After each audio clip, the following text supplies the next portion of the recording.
Yo. Welcome to another episode of the JoeZONE. First one for the 2024. Yeah, kicking it off with a bang today, ladies and gentlemen. Ladies and gentlemen, I have... Sure, these actors have been following me for quite a while. I don't know, we just mentioned that before. We've followed me for quite a while. And I've been, I don't know, there's something about your dramatic acting that has made me think, this is one of our top actresses in South Africa. Ladies and gentlemen, please welcome Monique Rockman. Thank you so much. Hello. So as I was saying, like I've watched you for a few years, and I think your breakout role was in nummer 37. Am I right? The big one, yeah. The big one, yeah. But First tell me about your life before that. You grew up in Albertinia. Yes. So what first attracted you to what I perceive as the dramatic actress type of role? What first attracted you to that? Man, I'm a dramatic person. You're a dramatic person. I am. No, I don't know. I don't know. I don't know because growing up in Albertinia, there wasn't someone that was an actor, or you know.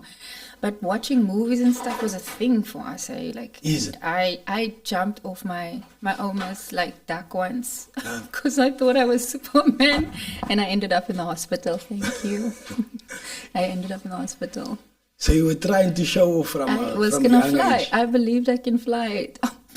Not quoting R. Kelly. I believed I could fly like Superman at the time, and it didn't work out.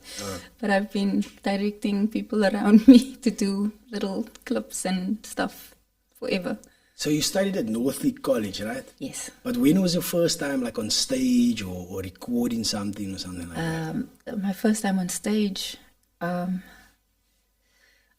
done some stage things now that I can't remember, but I also know that, I don't know if you know actors like the OGs, Ivan Abrams, them. Yeah. So they have a company called Cape Art Theatre Community and Educational Community Theatre. So we went to tour to schools and we did the Shakespeare for them, like the Othellos or the Christmas van Mab Jacobs, their written work and their poetry, and we would perform there and stuff. I was in a show called Prison Codes at some point with people like Christian Bennett and Dean van der Ventel back in the day.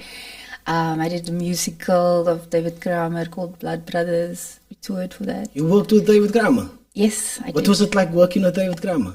It was cool. It was very cool. It was obviously because growing up in theatre, we all know who David Kramer and Tali Peterson is. Yeah. So it was one of those little dreams that came true at the time. You know, one step at a time. It was cool. Yeah, I remember David Kramer from, I told Mark Lotterin from this VW adverts. Mm-hmm. Can you remember the VW adverts? With the shoes. Yeah, with the red felt shoes, yeah. Yeah, that always brings back a memory to me or something like that. It's very nostalgic of growing up. So whenever people mention his name, it always... I remember the 90s. It's like a lekker time for me. Yeah. It's a different time, huh? And you know what's crazy about being in that musical? I was in there with that. This is before Suidooster, before Ellen Pakkies, before all those things. I was in there with Jill. Is it? Remember, she was in there. Marlo Munner was in there. David Johnson, Bianca Lagrange was in there. Wow. Dean Bali, Bianca Flanders, and Ephraim Gordon. All those people are now either writing books, making movies, doing their own CDs, winning awards. Everyone grew up. When was that musical? Could it be 2017-ish? I was still in my 20s. Yeah. And everybody was just coming up at that time. Sort of. Except Bianca was that time already. Oh, yeah, the Idols thing, yes. Yeah, I remember that. Yeah, so I remember that. Elton Landry was there. My husband from Spinners. Actually, that's where we became friends. I don't know why I forgot that until now. So that was a very cool, beautiful... The South African film and television industry seem like a very close-knit bunch. You friends with each other. You just said you're friends with Elton, you're friends with Danny Ross. It was on you know Jill. You even went up against Jill in in award shows and stuff like that. Yeah. It's cool that you have that. It's almost like you support each other in a way, which is quite cool. Yeah. There's a very good amount of support in my experience in this industry, especially as a person of color. They kind of look out for you, man, and show you the way. And if you need advice, you can get some solid advice from someone who's like me and Leanne used to, like when I was like much younger and stuff, like I would look up to her so much, and she would be so free with advice, and you know, like this, you know, sometimes that and da da da da da. You're talking about Leanne van Rooyen now. The original sexy talent. The original sexy talent. You say that because she was in like fishy fashions. I don't want to make the audience know where we're going to with everyone things. Was in love with. Everybody was in love with her. I was in love with her. Like everybody was. I think I was in love with her. Yeah, we remember her from that time. And it's so awesome how she's inspired you and many other actresses to do what you're doing now. Like, don't you think it's dope? It's so dope. So dope. So dope. Then, the nice thing about that is like, so you take that and you pay it forward. So when a young actress comes onto a set with you, and you can see she's maybe uncomfortable or insecure or a bit scared, doesn't really know what's going on, then you also kind of take on that big sisterly part and be like, hey, come sit here with us. Like, are you good? You need anything? Or, you know, you pay it forward so that everyone can feel welcome and feel like it's okay to be here. It's okay to be scared at first day. Like, I was there, I know. Yo. So it's a beautiful thing. It's good that you guys have that. It seems like there's gonna be competition, like in sort of backstabbing for roles and stuff like that. But it seems that you guys have like nah, leave that. There's enough room for everybody to play. Let's do this and let's build each other up. Like, it's not like that in all industries. I'm sure it's not like that in Hollywood. But I've made this comparison to Danny Ross and I think a few others. Like, I think that actors and actresses and everybody in the film industry in South Africa, I think they're a little bit different. Because they're doing it for the love of the craft and not for the love of money. Yeah. I'm not going to get a BMW now just because of a role. Yeah. Not yet, I guess. But so it's not for the money so much. Yes, you need money. So you need to get paid for your craft because you work hard. You deserve to get money for it.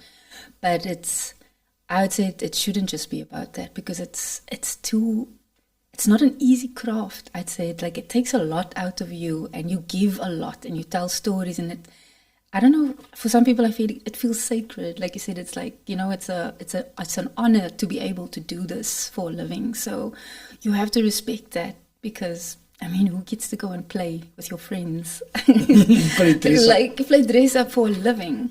Yeah. I like the way you look at it. Like you said, like it's an honor. It's an honor to do that. Whenever somebody look at that, like the Japanese culture, they think like they always consider it's honorable and stuff like that. And there's they have gratitude towards what they do. I can almost see that like in the South African film industry. I like it, man. It's like, this is what we must. This is how we must do things. And I don't know. It seems more evident amongst the people amongst the colors. I plead the fifth. But I think also because we didn't get it easy also. And this, I mean, in South Africa in general, not saying just like one ethnicity or anything, we weren't spoiled like Hollywood was maybe. I mean, they probably have their own issues that I don't care about. But I mean, we weren't spoiled. It was, like I said, a lot of money and like, this is for you and this is for you. You work to get here. A lot of us work hard to get here. So when you are here, then respect that, I think. Yeah. No, you're right. And I was mentioning to Ryan and Ethel, like I had a look at your IMDb and it's like you've done so much work before you even got the role of like number 37. Like you put in the hours, like they say, what's it, the 1,000 hours, something like that. After 1,000 hours, you only become good with something, or 10,000 hours, something like that. I hope to do 10,000 hours in the mic one day, but you can see the amount. My point is that you can see the amount of work that you put in before you got to number 37. Yeah. And that was the big break, am I right? Yeah. The number 37. So, yeah. Yes. What was that feeling like to get that role like? I couldn't believe it. It was, I don't know, it was months of auditions for that thing. I went for the lead character and then didn't hear anything. Then they called me back for the other character, the Tikop girl, played by Amrain. Yeah. Okay. I went for that as well, and then nothing again and nothing. And I was like, oh well, it's another one of those. It's not the one. But I felt like kind of this should be the one for the character. I felt like this could be the one. And then months afterwards, I just got called in to have like a read, like almost like a chemistry read with another actor. Irshad? Yeah. Okay. And at that time, I didn't know if he had the part or not, or I don't know if he knew or so. But then afterwards, I found out. My agent just called me and said, like, you got the part. Please keep your phone on. There's going to be a lot of emails. You guys start, like, I think in 2 weeks or next week or something like that. I was like, oh my gosh, what is happening? And was that through Gambit Films? Eh? Gambit Films, yes. Was that your first time working for Gambit Films? Yes. No, actually, funny enough, just before that, I worked for Gambit Films for 5 minutes on Ilampakis. Yeah, I was on there for like I don't know, for 3 seconds. I just said, said like, Mevrou, kan maar deurkom.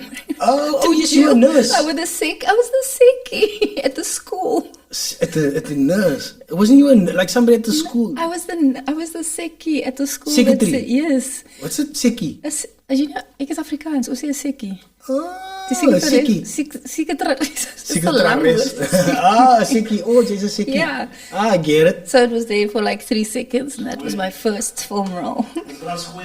How do you know? Why is I'm screaming? You know? Dankie. I don't know, man. I live in the southern suburbs, bro. Oh, does seem really now like does seem the light from the suburbs. Leave that, man. You were talking about since I'm from the suburbs, the number 37 movie. Like, it's got a real good, like, I think that is a strong storyline, because it was taken from a different point of view. Like, the guy, like, viewing this crime is like a suspense thriller, and obviously your role in there was quite harsh, like, because I mean, you were being like, I never get like calm roles. I'm always going through something. Some shit, like, people's always grabbing you and throwing you around or something like that. Man, why? Manhandling you. But I say yes to it.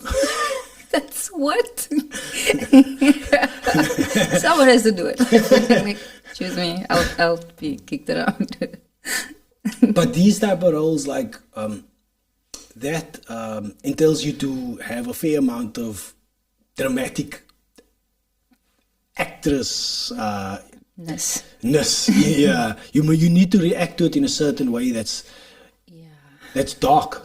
Yeah, it is dark. You need to almost like go to a dark place. Yeah, you're going to have to live there in your mind to make it believable. Cause it's almost like you're going through this like anxiousness. For real.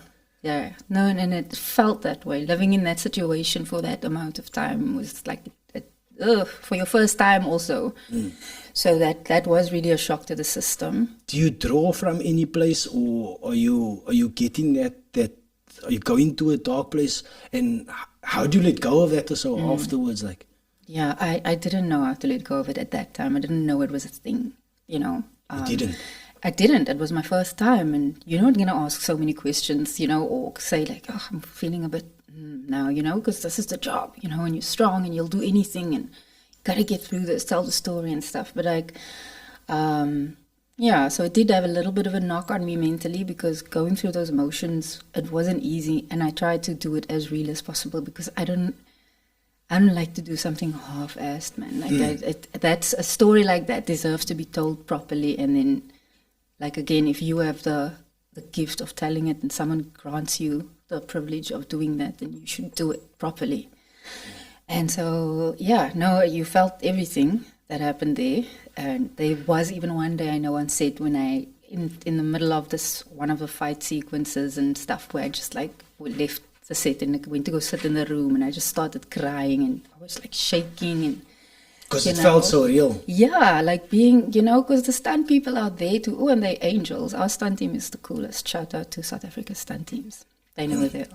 But anyway, yeah, to be handled like that, you feel you're being handled, because also everyone is bringing their A game acting-wise. So the look in Danny's eyes is scary, is real, you know, like you are scared of him and stuff. And coming out of that, like going into cry, like I didn't want to look at myself when I was in all that bloody makeup in the bath, and so I couldn't look at myself because I was freaking out too much because it felt so real. And so yeah, it took a while to shake that off. So it stayed with you after the movie, like. It stayed a while. Yeah. You obviously did things to get over that, like. Yeah. Or is it still there somewhat? I think every character that you play always leaves something behind, and that can either be a good thing or a bad thing. There's like a residue there. There's a little bit of energy there that stays with you. And you said it can either be a good thing or a bad thing. Yeah. Is what's her name? Gabby? Is that her name? Gabby, yes. Is Gabby a good thing or a bad thing staying with you? I think both. She made me feel very strong. I'm not gonna lie. She made me feel very strong. Like shooting bow and arrow and stuff like that was cool. Thank you, Nat. Like doing the girl power stuff was very, very cool, you know, and made me feel very confident and like I can do anything, and like not being scared of spiders so much anymore because we were in the forest the whole time. So we're talking about the role of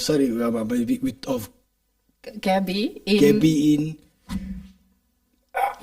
Gia. I can't pronounce it. Gaia. I want to say Gia all the time. Nah, it's Gaia. It's Gaia. with an A. Yeah, Gaia.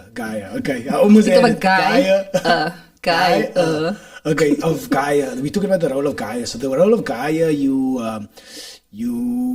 I've been telling everybody about the movie because it's very different to a South African. It's not. It can be made like anywhere in the world. Yeah, it's a different genre for us. We don't really touch on that here so much. Is it like horror or suspense? It's horror. It's horror. It's So horror. we called it in the writer Tariq Jenkins, he said, like, he explained it as an ecological horror because obviously horror. Because there's the ecosystem and everything, you know, how everything it's creepy.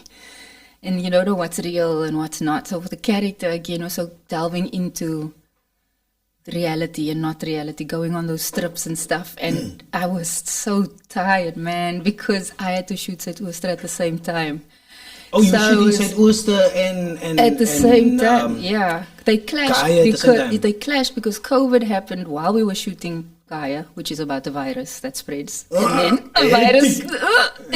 So we were all kind of like, hey, what's going on here? And you then, mess with mushrooms, that's what happens. See, don't do drugs. and then our schedules mashed up because I had to be at Suidooster and there, and no one wanted to play nice. So I was like, I'm joking. Everyone was trying to get around the schedule at the time, and it's COVID and it's working permits, and this is in Nice now that we're shooting. And then I would leave there like 5 o'clock in the morning after shooting night shoots, and that means like 3 till 3 in the morning, like, you know, from the afternoon or whatever. Like after each other, and it's hectic scenes the whole time. There's a lot of running and stuff. Then drive through to make it to lunch to Suidooster Studios to go start shooting Joy. Sure. Completely different in a storyline at the time. Yeah, at the time, like a schizo. Like, who the hell am I anymore? Yeah, so I was tired. So that was messed up, but it was awesome. I'm not gonna lie, that was awesome. The role of Gabby in Gaia, like, and it seems like very almost like Laura Crafty vibes first in the beginning, and then it changes. Then she becomes more vulnerable, and then she becomes like strong. Yeah. It's like I like that, and also the story of the mushroom. So it's very much like The Last of Us. Have you watched The Last of Us? So. I know of the game. Anyway, there's a movie or so about it, but I liked it because there is some trueness to this, you know that. No, the mushrooms we did extensive research on, like the writer, like when Tertius writes something, this is one thing I do know about that man. If he writes something, that research that he has done is done. And he writes beautifully, so he's not going to mess it up. A mushroom can infect an ant to kill another ant and eat it, stuff like that. 100%, it's like there's so many, so mushroom can take over ants like brain and stuff like that and tell it to do things. But this parasite is available in in many animals across the world. Like I think it's in rats, it's in cats, and it can get into humans as well. So parasites this is possible that parasites can get into a human brain or your ecosystem and change your mind, how you think. How you think. It can control your brain. It can like take over and play one. Yeah. With your brain.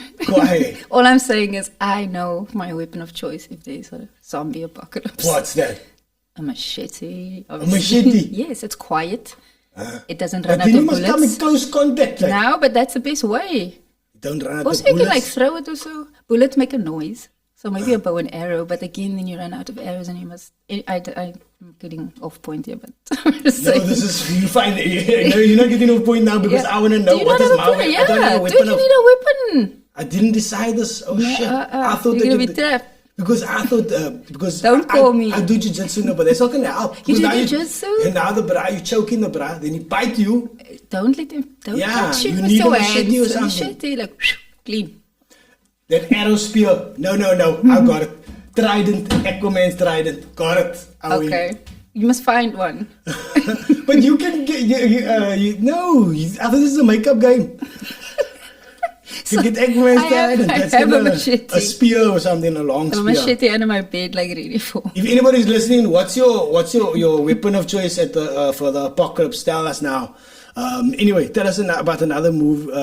We covered Gaia, which is a dope movie. I watched that recently. In Despres, again. Despres. In English, it's starlings, the birds. It's like that, birds. Yeah. But it's also, then again, a different type of role. Very... Yeah, spooky. But so that suspense and Excuse me. I like that. Thank you. I also liked it. That was also one of my favorite things to do. Yeah, and the main actor in there, he's quite what's his name? Chris Foster. He's been in movies since that time. Yeah, I know him from On Seven the Line, and then was he in Ngoli? I know he writes a lot as well. But he was in movies like back in the day, like then you just see that. Yeah, he's like way way older than me. So when I met him, I was also still young in the industry. So it's that thing when you meet someone for the first time, it's like, hello, ek is Chris, and you're like, hi, Monique. You know, your face will do no for your eyes for no reason, just because you don't want to sound like a child. It's like awesome, like working with the people you watched previously in a movie. It's the craziest thing ever. I know you're sick. Thanks for coming through, man, and that's why you're struggling a bit. Coughing and stuff. Everyone. No worries. But working with awesome actors, that's why I was on, like Chris Foster, and also like we are big fan, the boys, of Brendan Daniels. Oh, yeah. We consume everything of his. I'm not gonna tell him that. Oh no! Why? No. Why not? Yes, to everyone I know. It's like Brendan Daniels. Yes. He's big now. Nah, he's very chill. No, but he deserves it, man. He deserves it. The amount of work that he's put in, all the stuff that we've seen him in, like. Yeah. And now he's just blown up, like it's like yo. But even in the stuff back in the day that we watched, like, so we were fortunate enough to chat to the makers of Dollars and White Pipes. Oh, cool. Yeah, what's his name? Donovan. Sorry, can't even remember. But the movie was based off of Bernie Baches. Yeah, and Clint Brink acted as and Krista Davids was in it. And yeah, stuff. Yeah, that's old school. That's like very a cult cool. classic. That movie. It was like one of our first ones that we got, right? Yeah, it was the first. I think it was the very first one. Movie. Yeah, and it was like done like in a super cool way. It was. But yeah, just chatting to that Owens, like, and Brendan was in that movie. He was like a silent. He had hardly any. Was Brendan in the movie? I can't remember. He was in that. I think it was like one of his first movies. Okay. Ask him about it, like Dollars and White Pipes, because he'll tell you. But like he just has like a silent role, but he's like angry. Commands the camera, like yo. So when we see him now, like in these like series and doing these things now, I still remember seeing him as like that dude. Like it's so awesome to see how you can grow as an actor and as a person, and one day should pop off. It feels so full circle, so like you said, to see someone that you to work with people that you grew up like watching on TV when you were just dreaming of this job. Like I always say it to them. I'm not shy to say, dude, I can't believe like we still like acting together like this, man. I watched you and I was still a child. That doesn't mean you're old. I'm just saying, like, I watched you and I want to be you. And now I'm working with you side by side. Somewhat surreal, no? I don't think I'll ever get over it because I just always think it's really cool. I always think it's really cool. And it's also, like you said, it's sort of like them having a good attitude towards the young up-and-coming actors and actresses. Like, yo, this is lekker. Like, I only hear positive things when I speak to, like, Danny Ross and Crystal Davids and you and stuff like that. I only hear positive things. And Jill, it's only positive things, and it's a lekker to hear that, man. You want to say something, Anto? Yeah, I've got a question, really. So you said you go for auditions and stuff like that, right? And most of the auditions you don't get. So normally a person would go for a job. He would either not get but eventually he will get the job. And then probably 3 to 5 years, he will go for another job and get rejected or get it. With acting or freelancing, it's you have to go for you get a lot of rejections. Oh, the daily so rejection. how do you not dwell in that, man? Where every rejection knocks you down? Because I've been experiencing it for 10 years now as a freelancer type of person in entertainment, and I can say it still hurts. It's still, you know what I'm saying? How do you cope with it? I don't know, actually. It's a weird thing to do this to yourself every day. But I think when I was much younger and I was more insecure, then I would feel that there's something wrong with me. I'm not good enough and whatever. Now I know I'm good enough. It's just not meant for me because maybe I don't look the part. Maybe someone was just better because there's always someone better. That's how it works. Or it's just not what the universe wanted at the time. You know, it's not God's time. It's not. I had to kind of learn to go with it. It sucks when you sit without work for months. Then it's not lekker, but I've been lucky. I've been blessed enough to be constantly busy actually for a nice time now. And yeah, no, but I just had to. It's not personal ever. So, well, you'll be surprised. First, but, right? yeah. the project comes first. If you think about it, if the project wants a certain look from the actor, or then, you know what I'm saying. I'm lucky, and it's nice now that you get to do self tapes as auditions. So then it's not so in your face that people look at you like, how did you act now?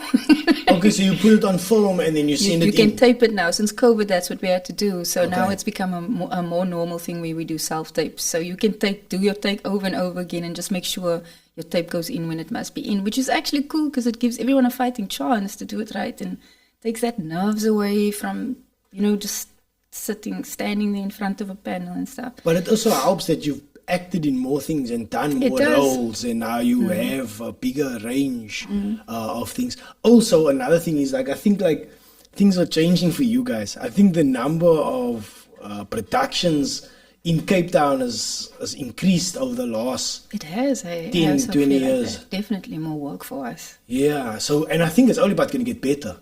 I only think it's about going to get better. And as you get older, I think there's going to be more and more and more roles available to you as an actress. And you can see the industry, man. Like Danny also spoke to us about it.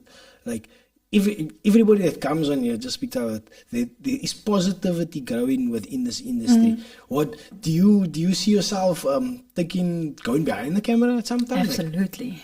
I'm like, when I'm on set, I'm like a nerd sometimes. If I'm not somewhere sleeping or making geld with Bruce, I will be standing by the director or by the DOP just to see like what shots is he taking. Ask him how is this a dirty? Is this a French, a Dutch shot, or like why are you going in close for this? Did you get your other close? Did you get this? Are you taking I'm just seeing like how they're doing technically, so that I can learn with because I'm in a school for free. I do my job, but while I'm doing mine, I can see what you're doing also. I can see the sound people, how they must, you see the lighting guys, like everyone doing their job. So you're learning everywhere. You see stuff and it's like, where do I want to be if I don't want to be in front? Because there was a time when I was saying like, I don't want to be in front of the camera for a while. I actually don't feel like I want to do that. I feel too I just don't want to. I want to get out a bit. I feel too open, I feel too exposed, and I feel too, in everyone's face, and it just made me anxious anyway.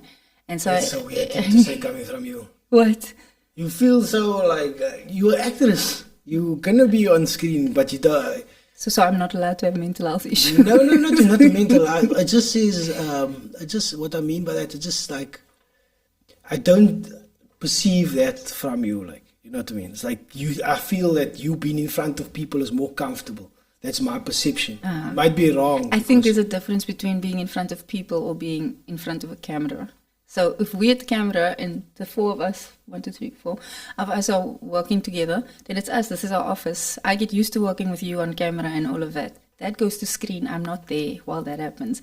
Me standing in front of the crowd, like making jokes, like you guys, like owning a crowd and doing stuff like that. That's a different thing. Going into public spaces and having conversations. That's a different situation than when you do your job, because that's not you. Do you feel like you get like social anxiety around? Oh, absolutely, absolutely, a lot. Yeah, it's I don't know. Sometimes when I speak to people, it's weird because I think people is gonna be extroverts, but it's quite the opposite. It's like you don't want to like. Marcus also said this. Like, it's like sometimes he just wants to be away from people. He just wants to be alone in his own space. So, and that's okay, I guess. Like. Yeah. I also think I feel that way sometimes, but I don't know. I don't like small crowds. I know that. Intimate crowds. I don't like that, yeah. I like bigger crowds or massive crowds or this. It makes sense. But yeah, I don't necessarily see somebody that's in front of a camera all the day being shy for people. You'd be surprised. There's a lot of us weirdos out there. Do you think that if you had to take a step behind the camera, you would, what the stories that you're going to tell, what is the type of stories you're going to tell? Mad stuff.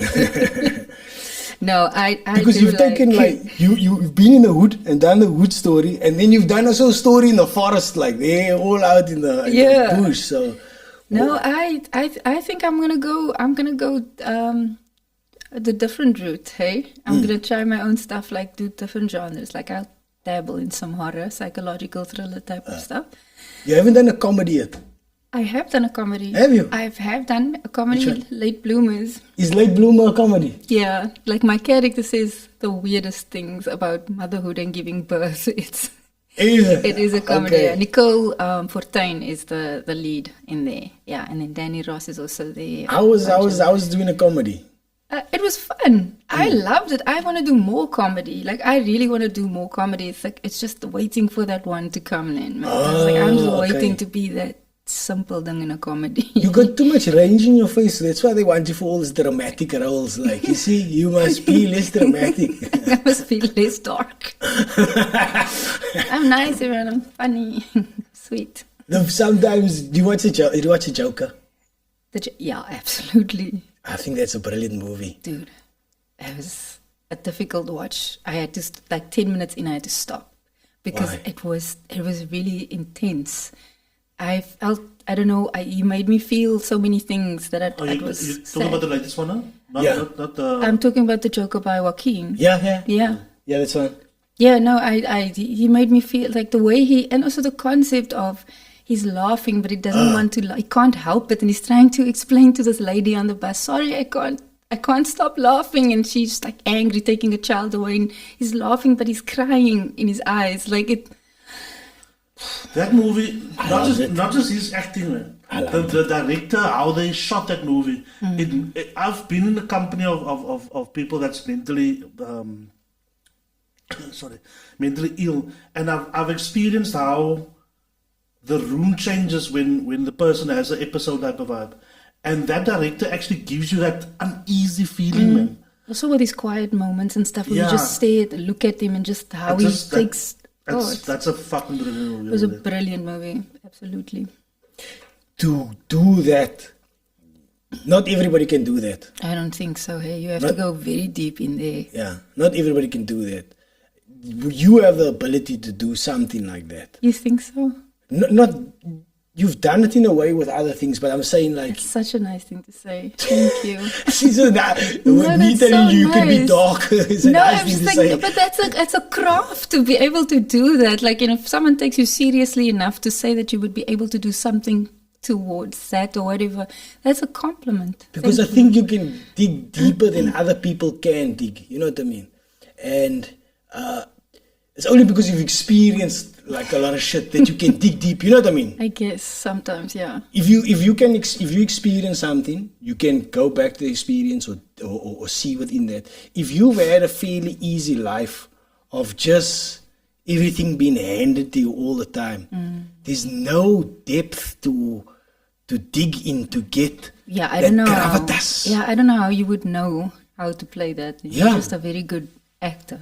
you know. Yeah. But you get actors that can just act stuff and not feel anything. There's a lot of them. The most interesting people I know have a little bit of weirdness to them or a little bit of darkness to them, of being through a little bit of trauma or something like that, like, or they took something, like somebody pissed them off the wrong way or something like that. There's always I agree. something like, I don't know, that makes you more interesting, not boring. You Yeah. want, I don't know. You don't want perfect. You want someone that's like flawed. Like that's the characters that I like to play. Flawed characters. That's, you know, something's off there somewhere. Something happened there. Something happened there. But that is the best type of people. That is the most interesting people. Let's be honest. Conversation is better. Yeah, the Yeah. conversation is better, and not they mustn't be too dark now. Don't be all. You There must be a level. you must have been dark and then almost like dealt with your shit. And You say you want to meet me halfway. You don't want to. That's you a must cut done. style. Listen, I've got exactly the thing. I've got exactly what must do, right? You must have gone through some deep shit, right? The dark shit, and then you must have like tried to work on yourself. Yeah. That's it. I need you to be somewhere else. Yeah, But yeah. try to work on yourself at least. Don't wallow in that. Like, try to be a better person. And in the trying comes the, I like this person. Yeah. Am I weird in liking that type of people? I don't know. No, I don't think so. Nah, I like that type of people. I think that is the type of people that I gravitate towards. Like, oh, that is interesting. That's what I want to see. That is art. That is art. Art. You say you like what's that guy's name? Tom Hardy, no? Ooh. That bruh Ooh, that bra. went through some dark shit. Sure. He even say it like in this one thing, like, I will hug him. Remember the floods in Oxford, mate? Did you see that clip already? Accent. Huh? No. Say. He says this thing, there's this video, like, right? And then he's talking about, I'm trying to remember what happened. In this video, he's talking about, like, there's floods in Oxford, like, right? Yeah. And his friend saying, like, I can't remember it. Yarr. Puribo, you're so funny. Paribo. Thomas. Dankie. That's my friend, actually. Is that Paribo your friend? Hi, Paribo. So I totally see you eating into comedy. Have you even tried stand-up comedy? No, hey, I almost entered one of the competitions. Which one? The Jive? The Yasin Barnes one. I almost entered. And No, it why was- not? No, because I chickened out. Because I why think you that could try comedy now? because that I think that is the most difficult art there is, to do stand-up comedy, to like literally stand there and tell jokes and make people laugh. Like, I will die if they don't laugh at any of my jokes. I will literally be like, okay, this was great, bye. But And you I must will write it leave. down. I will You must leave. write it down, your jokes down. I had like a whole thing rehearsed and everything. I performed it for my brother and my husband. Go do it. Why don't you go do it at Armchair? You do it one day. Maybe one day. I Do will it. do it one day. It's like one of my bucket list things, and I will. Okay, I will let you 2024 know. is the year. But can you coach me? Do you coach? Can you The coach worst someone? coach. That's why I gave up. Oh, it's Yasin. Yasin can write well. He can write good jokes and stuff like that. But you know what? Now, some people write jokes. Some people write about experiences. When I did comedy, I wrote about the experience. So I talked about like nappies being cuck expensive. that was my whole like Your type journey. my whole journey. Yeah. Because I got 3 kids. Like, Oof, 20 3. kids. yeah. That is 20. 3 is 20. 3, so, and it's like right on top of each other. Like the one is 8, 7, and my last one, Amelia's 2. Oh, mama, but terrible too again. Yeah, but she's the cutest, man. I'll show you photos of her. Yeah. Like, hey, we're not supposed to be talking about me. But anyway, we were talking about, I also mentioned to you about Tom Hardy, that thing that he said about Tom Hardy, the Oxford thing. It's like, sometimes you need to cut something off and move on.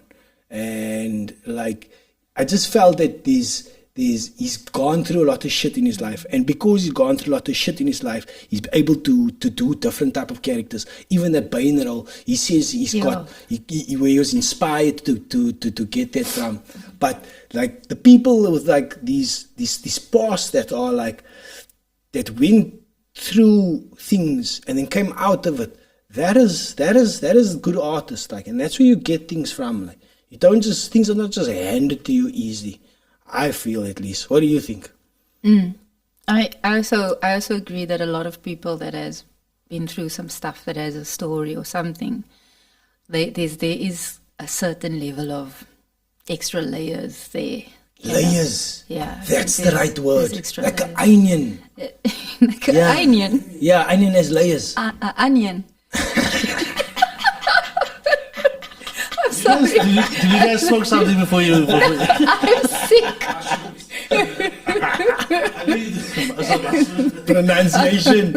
Okay. I will learn to pronounce. I'll stop. No, do it. Do it. It's fun. The audience is enjoying you correcting me, I'm sure. Yeah. So we're talking about layers and people. Suidooster. That wrong. You were a stripper, nee? An ex-stripper. An ex-stripper. You see, the people give me the wrong information. You're an ex-stripper that. No, technically she's a stripper, but I mean, as the row went in, they said like she's an ex-stripper and she must now wants to change her life. So technically. When you smacked Lauren, was that real? Yeah.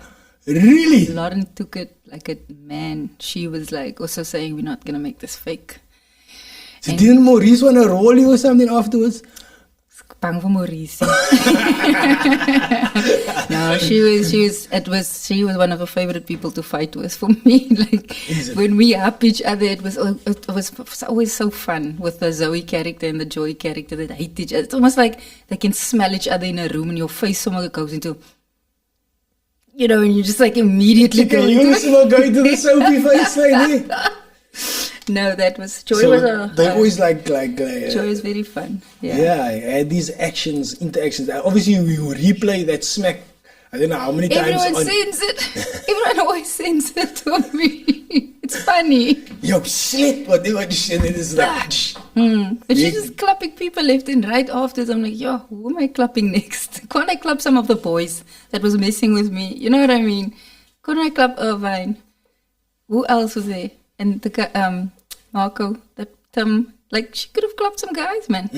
But you did stand up for yourself. You do stand up for yourself. Joy was what I liked about her was that they wrote her like that. It's almost like she spoke for the people. If that makes any sense, she would like people would always like be snobisties, like snobby and stuff around her, or they pretend to be all these good people, but actually they're very judgerach and whatever. And she would say that. She wouldn't like keep her mouth. Sometimes she should. But she can't, so she would just say stuff. But it's stuff that's true. So that she was always causing crap everywhere she went because she couldn't keep her mouth. And with I loved playing with Irvine so much, man. Is there like any little tiny bit of joy in you? I think there is definitely a little bit. I always wondered, like, is this person like a good person, like just putting on like this, or is there a little bit of a in you, like a I think bite? there could be a A bite there, like if you bite at me, I will bite at you. You come for me, I come for you. Okay, yeah. I see what you mean. It takes levels. It takes some time to get there. But again, it's drawing from something that's already there. Huh? Yeah, that's good. But sorry, I was saying it was nice playing with everyone there, like with Irvine, with him being that asshole, and she did stand up for herself. But in the end, they didn't get together, and she like just left. And like just when he was starting to get serious and say like, "I'll take care of you" and stuff, and she was like, and then she just goes. I'm like, but she's right, because we do that. The guy comes after everything. I mean, he kept her hostage already in his house, and he treated her horribly, abused her, and then afterwards, loves her. And so I think it was good for the character that she was like, no, you know what? I'm not this anymore. I'm not this thing. And then she was like, I'm walking away, even though I may be falling for you, but nah. She stood up for herself for once and for all. Yeah, for once and for all. Yeah, she was like, I'm not this thing anymore. I'm not a toy. I'm a light. Yeah, maybe it's a good story to tell I think that's, for the people out there. Do people think you really that way to the audience? A lot of times, I think people thought that. They get you something, they're like, I actually got nice responses. Like in person, I got nice responses. They would laugh when they see me, like, okay, joy, yeah, like laughing, and then but I think when they meet me, what happens is, because I get so shy immediately. I get so shy immediately, or I would just be like, hi. I was like, they're like, yeah, but sure. this is not the same. Yeah, this is not the same joy. Isn't that joy? Yeah. Yeah, like I said, out in public, I can be a little weirdo in the shops. Okay, so if people see you in the shops, you get like, oh. And no, I don't, because I don't think everyone's watching me automatically. But if you do hear people like talking loud enough for you to hear that they're talking about you, so that you must hear, then I kind of cringe, because now I'm like, do I look? Do I say hi and say I heard you talking about me? Then it seems like I think I'm cool. Like I'm offering you a picture. Like, would you like a picture? It's embarrassing. I never know. Like I said, I'm awkward. I'm weird. Yeah, you don't know how you must act like. So do you want a picture? The people's going to say, are you being a bitch no, now? I'll never do that. I would never do that. So what happened? I'm not. By no means am I a celebrity or anything like that. But somebody that's a fan of the show of Cape Conscious Media happened to see me somewhere. Yeah. Like this December. So this person's like, yeah, that person, the interview you did with that, I loved it. Like, and the person like started speaking. I'm like, oh, okay, I've never ever experienced this before. Because they've watched me, obviously, so they feel like they know me. Or they're talking to me like, like they know, like they know you. So I'm like, okay, but I don't know you. So and the conversation, this guy's just talking and stuff like that. But eventually he's like, hey, so can I take a photo? And I'm like, what? But that's sweet. The fact that he's talking about how he liked your show because it's your content, so he liked your work. I was like, that compliments, work compliments I like. Yeah, he liked my work, but it was weird for me because I just. Yeah, I don't see myself as something like. But I also don't know. I don't believe in celebrity culture at all. I don't think. But there's not so much. Have it. I don't think we have it here. I know in Joburg it's different. They're on a different celebrity level there. Thank you. Oh, they're giving you a tissue. I'm getting a tissue. Sorry about that. So in Joburg, there's different celebrity culture than obviously in Cape Town. And I think, again, maybe that's got to do with money. I mean... You know what I mean? Maybe. It always goes back to that. Like now, so, because you got money or you got status... or you got whatever, now you above other people, pretentious. I don't like that shit. I don't have any friends like that. You don't have friends like that? I don't have anyone like that I think, like in my close circle of friends, that's like on TV, like a lot. I have no one that I know that lives a celebrity lifestyle. Like as in, you know, you want to be able, you go to do the things and just like, you know, God, loving. And like, I mean, like our celebrities, I think now are the TikTokers. They are very famous. Yeah, so they celebrities. I think actors are just. You also do actors. the TikTok? I have fun on TikTok, but I'm not an influencer on TikTok. I just have fun on TikTok, and then I also like to do the lip syncing things because it's fun. And I post my work clips, my video clips and stuff on there. So that's about. Yeah, I've spoken about this many times before. I'm not a fan of TikTok just because of what I think it. Because he doesn't understand it properly. Because I don't understand it properly. That's right. He's an old guy. I'm getting old. He's not on Facebook. Facebook is still rocky. You know what I'm saying? Yeah. He basically just got off MySpace 2 weeks ago. I'm listening to Sandstorm, loving it there, bro. Nah, TikTok is live too. TikTok. TikTok. I love watching people's beef and stuff. I can't sleep at night and I'm watching, but I don't know who anyone is. And then I see this video is because you said about my this and this.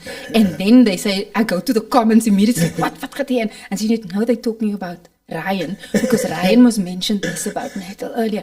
Then I go to Ryan's profile and I say like, look here, I just want to say to that Brian, you know who you are, that said a lot.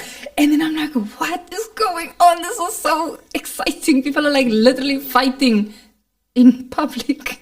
What? But I don't like it. It's toxic, hilarious. stupid. Okay, maybe I must look at it from your point of view. Like, it is funny. I can't take it seriously, first of all.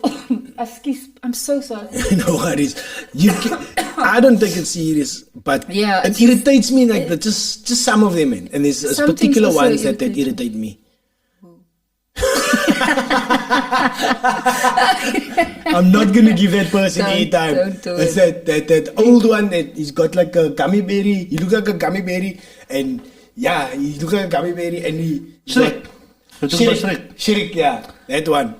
The Uncle Shrek, yeah. The Uncle Shrek. I'm not saying nothing. Uncle Shrek, yeah. Shrek and then his partners, what? Moving man, running man. What was the running man one? And the running man one, so I don't know. Man, but you know what? Let's change this up. Everybody's entitled to make content. If they are servicing a target market, then that's good. Absolutely, man. Get your money. Yeah, my concern is that what type of content are they giving to our people? Because we've already been fed cack for long. Now you're still feeding us more shit. And give us some healthy food. And more importantly also, no, okay, I can't say more importantly. Who do you become after all that arguments, man? Because you let that negativity into you. You become, like some of them, you can see when they started their career, if you can call it that, they were still alright, man. But then you take this argument on, then you take that argument on, and after a while you start changing as a person because you don't entertain your higher self anymore. And then one of the vehicles gets in a horrible person. Yeah. And wonder, oh shit, nobody likes me. And then you have to reiterate. No, I've done this good, and I've done this good, and I've done this good, because you need to throw your good deeds over your bad crap that you done, and your good deeds is so thin that I'm just ranting here, but no, you get what I'm trying to say. I think the core of what you're trying to say is like the more bad you do, you become that. You become it, yeah, and it's a stain on. I'm just thinking now about that Shrek guy. Somebody made a video where the bra said, "Kyk jy dude, my partner so getreden and blah blah blah, and I hope your sons is not gonna hate you one day when they discover when they see die content wat jy op die net los, man. And eventually they're not gonna see you as a role model, man." Yeah. And then it went over the bra said, I don't know. But for me, that would touch me if a Brahma said, "Kyk jy dude, nah man, when you so we see," you know what I'm saying? Because at the end of the day, you want your children to look at their father or mother and say, "No, I'm actually proud of this Brahman." You know what I'm saying? You must create stuff that you would be proud of. Don't create like stuff that you're not going to be proud of. Like I don't know. And it doesn't have a long shelf life also. Maybe he's proud of it. And not just that, but if you think about it, just take the negativity out. The negativity only has like a week or two shelf life. If let's look at your work. That is, kyk jy, daar's vir ewig in perpetuity, whenever hy gaan kyk, Light Bloomers gaan kyk, of number 37, there's a positive vibe that, okay, this is the range that this female has, man, or this actress has. The negative content is net daar entertaining for a week. Nara is it there's nothing to it anymore. It's like it's windchips, man. Windchips. So what I'm saying is, put something uit wat mense kan lank aan het eet, man. You know what I'm saying? And nourishment kry van it. That is entertain your higher self. That is the if it comes from the heart, it will penetrate somebody else's heart. Yeah, I think that's it, eh? If it comes from your heart, and then it'll and that's what we're trying to do. Like, you're trying to, you want to leave a positive influence on others. Like, you want somebody to enjoy the art that you create. You want somebody, okay, maybe it's like fun laughing at some idiots fighting on the internet. I don't know, man. I don't know. I don't have much to say about the subject. It's just funny. I don't know who any of these people are, and I just, because I don't understand it. It's very cool that people can make money off stuff. I don't know how it works. I won't be able to do it, so I'll stay in my lane. Yeah, I'll also stay in my lane off of TikTok. There's other ways I can do and create and stuff like that. Are you proud of all the work that you've done? Like, we're talking about being proud of the work. Are you proud of the work that you've done so far? And what else? I don't know. What do you want to do that would cement you being proud of what you do? I think I'm proud of what I've done for the fact that I could do it in the first place. Because I mean, a dream for someone like me coming from a small town. Like, what are the chances that I'm like the one day telling people like, I want to be an actor one day on TV, and they're like, what are you gonna do for a real job, man? What are you gonna do for a job? And then you get here and you get to do it, and you get to tell stories to people. You get to touch people with some storylines. You know, these characters, you give them life. You get to perform art, and I get to climb outside of myself and be in someone else's shoes, and that is nice sometimes. I think it's a gift that you get to get out of your mind to climb into someone else's, so you can breathe. So sometimes I get to breathe by being someone else, you know, and then I'll sort myself out later. When I come back, and someone's gonna be posting something about they're talking about some demon shit. No, man. I see they signaling time there for us. I just want to say in closing, like, I think you're an awesome role model for young girls out there. I have two light of complexion, young colored girls, and they are very dramatic. And if I could show them, like, look here, look at this lady, what she's doing. Look here, I know her actually, and she's creating movies and stuff like that. Isabella, my daughter, she's 8 years old, and she wants to be an artist one day. Oh wow. She just wants to be an artist. Like, she didn't specify which artist yet. So she says maybe a painter in Paris. That's specific. That's specific, yeah. But she can sometimes, and she sees sculptures. So she has a different view. But it's just awesome for us to have positive role models like you, man. So thank you for taking your time to join us today. There's been we've had a few actors on here, but you know you look different too, and we've spoken about this before, because we look different because we're a bit lighter. We're a bit lighter. Yeah, we're a different type of color. You know what I mean? We're a bit lighter and stuff like that. And like now, you only see this type of color, but you do get the color that's from the southern suburbs that don't speak such Kwai Afrikaans. You know that? You get that type of color. You know what I mean? Yeah, southern suburbs is Afrikaans, is Afrikaans. I'm just saying. You need to come to the real world. But I'm just saying, bruh. I'm just saying there's so much. There's so a variety of us, and we shouldn't be depicted in the same way on camera across the world. High school too, yeah. Gaat nog in Wynberg High School. En nee. Waar posh high schools. En praten ze daar. Nee, ze moeten Afrikaans gaan praten. Dat weet dat, man. I can't speak Afrikaans, okay? I just choose not to on camera because it sounds stupid. Anyway, man, thank you, Monique, again for joining us. Like I said, you're an awesome role model. Anything you want to say before you head off? Yes, thank you so much for inviting me into your space, guys. This was really chilled, and thank you for talking to this weirdo. Thank you for saying that I'm a role model. I just want to clear. I don't think I'm a role model like in person. But say if I were to be a role model, let it be for the work that I've done and the times that I've tried, and then for what I've done. But I think it's very difficult to have that on your shoulders of being like a role model, because it's like I'm gonna mess up a lot, and I don't want you to think that anyone is. Because what is a role model? No, so I don't think that you're looking at it. Sorry, I don't think you're looking at it from a right point of view here. A role model can fail. A role model is meant to make mistakes, but a role model is meant to try also to do better. Everybody makes mistakes in this whole entire world makes mistakes. But do you sit there and wallow in that, or do you try to do better and take yourself out of that? That is a real role model. Okay, then I'm Can I add a little bit of pressure? Why?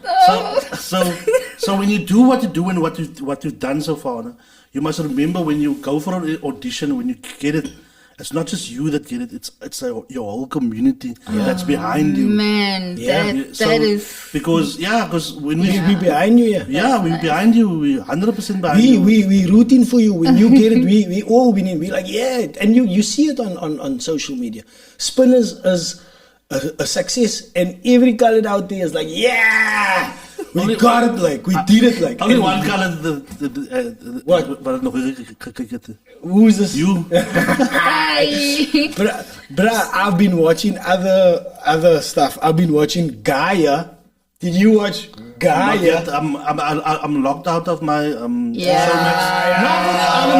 watched it. I didn't watch. Go watch Spinners. Spinners.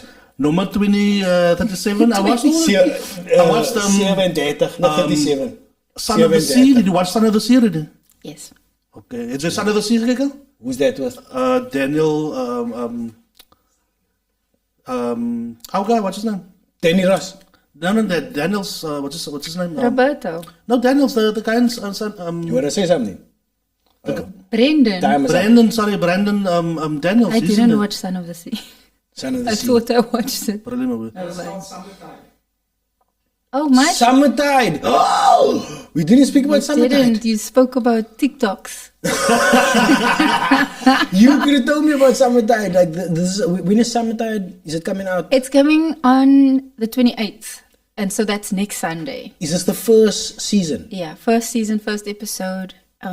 On Mnet, 6 o'clock, just before Carte Blanche, just before the 8 o'clock movie. So prime time. Prime time. Yeah, we got lucky with that one.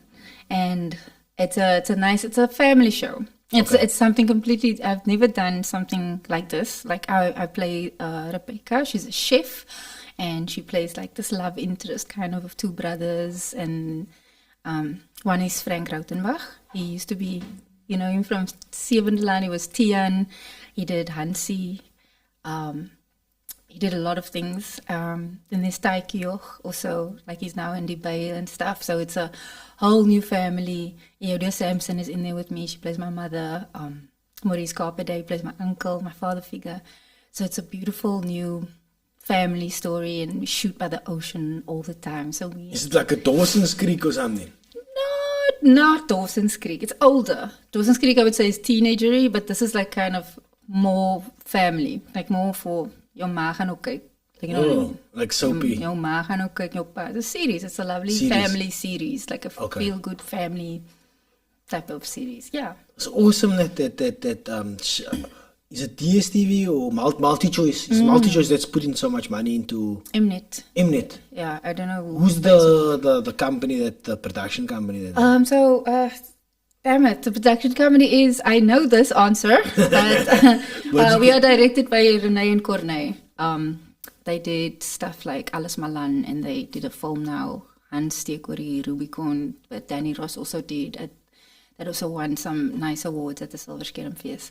So yeah, so lekker vibe. Is it English and Afrikaans? Yeah, so I have to speak English. Yeah, it's English. It's just English. So I have to speak proper English-ish. Proper English-ish. Ish. But then I switch it up when I talk to my own family. You know how colours do that. Oh, when you speak to you see. your own mum, so it goes from mommy to mummy. Like you see what I did there? Like you're speaking to other people, you would be like, yes, I'm very good. How are you? And then when your bro comes, I was like, my bro, I'm hungry. Where's the food? Yeah. So Okay, so you yeah. change it up. Nice, man. That So sounds please awesome. check it out if you're into family stuff like that. Yeah, lekker. We'll get people to check it out. I'll try to check out Summertide. And I'm gonna, you know what I'm gonna do? Make a list. I'm gonna buy Showmax. I'm gonna buy Please buy Showmax. Showmax. It's not that expensive. I'm gonna buy Showmax. And Showmax puts out local stuff for us a lot. Kiki, They put our stuff out. I'm pleasantly surprised. I love And the Showmax. lekker thing about Showmax is you can say she's in a movie, then you get all the actress's name or actress's name, and you can Type click on a it, name. and then you can get all their movies. What? All your movies I come know up. you can do that. Yeah. Sy sê op Showmax, cool. sê, like my That's sy sê op cool. Showmax. Ek het Showmax. Ek kyk net hoe is die actors here. I just, No, I do that and I say, okay, this is I all the didn't know movies. that's a and I- feature. Showmax, we Brilliant. promoting here for you for free. Can we Hoe get kan my money? nou log in nie? I'm not going to do it anymore. Now. The only reason I said it is because that's where you can watch most of our stuff, local stuff. You know, like we don't have a lot of our stuff on Netflix and stuff. So that's what I'm saying. I mean, if you're gonna pay for Netflix, pay for Showmax if you want to watch some South African stuff. Yeah, and Spinners is worth it, apparently. Spinners is worth it. For pay worth it. Okay. Best series ever. Okay. Okay. Okay. Thank you guys for joining us. You said everything you want to say? I thank you everyone for supporting me so much. This feels like I'm winning an award. Yes, you did win an Thank award. you everyone for just for all the love. I have to wake up 3 o'clock tomorrow morning. I have to leave at 3. I told you I have to leave at 3 to go to set tomorrow morning. But I still came, and I'm sick, and I still came. And we're saying I Yeah. want that video from Tom Hardy that you said you're gonna couple me. No, Listen, I wrote here's it in this contract. I'm gonna make you a deal, right? When I interview Tom Hardy, then you can come I sit here love as a that. co-host. I How's love that for us. Yeah. I love that for us. When I interview him, Yes. it's gonna happen soon. Don't worry. And then you can sit in as a Mr. Bell, just get him on the line. Just get the Tom Hardy on the line. Anyway, thank you for Thank joining you, us. thank And you. you are a role model now. Don't Thank you. say you're not, like, because leave that. Everybody that comes on this podcast is a role model. Okay, you're a role model. I am. I'm a dope role model. I'm the first. I'm the dopest podcaster in Cape Town. Flex, boy, Or am I the flex. second dopest? Is the other bro better than me? Who's the other brother? Is the other No, brother I don't better want than to. me? I don't want to know. We're not gonna say his name. It's the between other you and brother Roscoe. I wasn't talking about Roscoe, but anyway, yeah. But Roscoe isn't recording in how many months? Yeah, but geen het vir jou man. It's between me and Roscoe. I was talking about the other brother that got the Showmax people on, but anyway. He is dope. Give credit when credit is due. Anyway, thank you, Monique, for joining us. Thank you. Thank you so much for your time. We appreciate it so much. You're gonna wake up early and all those things, but I don't know. We're gonna make it a day. Thank you for the love, guys. Okay. Peace. We out.